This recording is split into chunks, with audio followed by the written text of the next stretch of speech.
और एक कथा तो हमारी ऐसी हुई, सामान्य से पत्रकार जी ने कथा कराई अभी 1-1.5 साल पहले ही।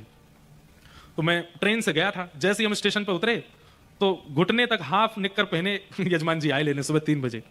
हमने उनसे उतरते ही पूछा, मैंने कि कथा के आयोजक कौन है? हंसने लगे, मैं ही हूँ महाराज जी। मैंने अच्छा, गलती हमारी भी है कि भाई जरूरी थोड़ी कि पोशाक पहन के आए वही यजमान है। हमने बहुत बढ़िया। बाहर स्टेशन से निकल के आए, मैंने कि चलो भैया बैठ जाए गाड़ी में। तो ऑल्टो गाड़ी थी, बैठ गए। सामान वामान आवे नहीं तो ऑटो करने पड़े, सब में सामान धर के वहां तक पहुंचा। तो हमने उनसे रास्ते में पूछा, मैंने कि कथा वथा बढ़िया से हो जाएगी? गलती हमारी, हम अपनी गलती बता रहे हैं, हम क्यों आकलन कर रहे हैं उनकी गाड़ी से या उनके वस्त्र से? जरूरी है ऐसा? जब पहुंचे तो महाराज अद्भुत कथा हुई, हजारों की तादाद में भीड़ आती थी। हमने चौथे 5वें दिन उन्होंने मुझसे निवेदन किया, महाराज जी हमारे घर चलेंगे प्रसाद पाने? हम कहीं और रुके थे। मैंने कहा आप यजमान हैं, आपके यहाँ तो चलेंगे। जब हम उनके घर गए तो घर पहुंचे तो 2 मंजिला घर था।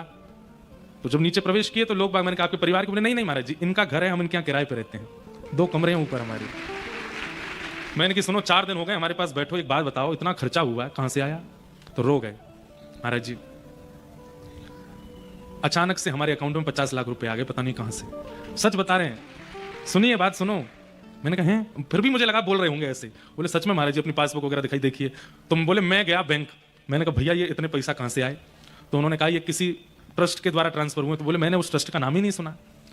बोले भैया ये हमारे नहीं है, आप ये ट्रस्ट वाले कहीं और डाल रहे होंगे, हमारे में आ गए हैं। तो बैंक वालों ने कहा देखो, मैनेजर साहब बेचारे भले आदमी थे, उन्होंने कहा हम एक काम करते हैं, ट्रस्ट को मैसेज करवा देते हैं, फोन करवा देते हैं कि आपके ऐसे पैसे यहाँ आए हैं, आप चाहो तो वापस विड्रॉ कर लो।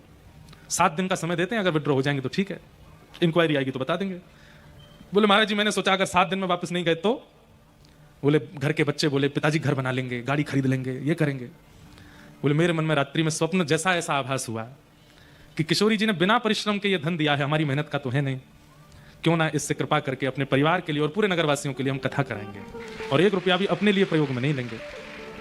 आप विश्वास मानेंगे, अंतिम दिन वो मेरे पास आए और मुझसे आके बोले महाराज जी इतने लाख रुपए अभी बच गए हैं।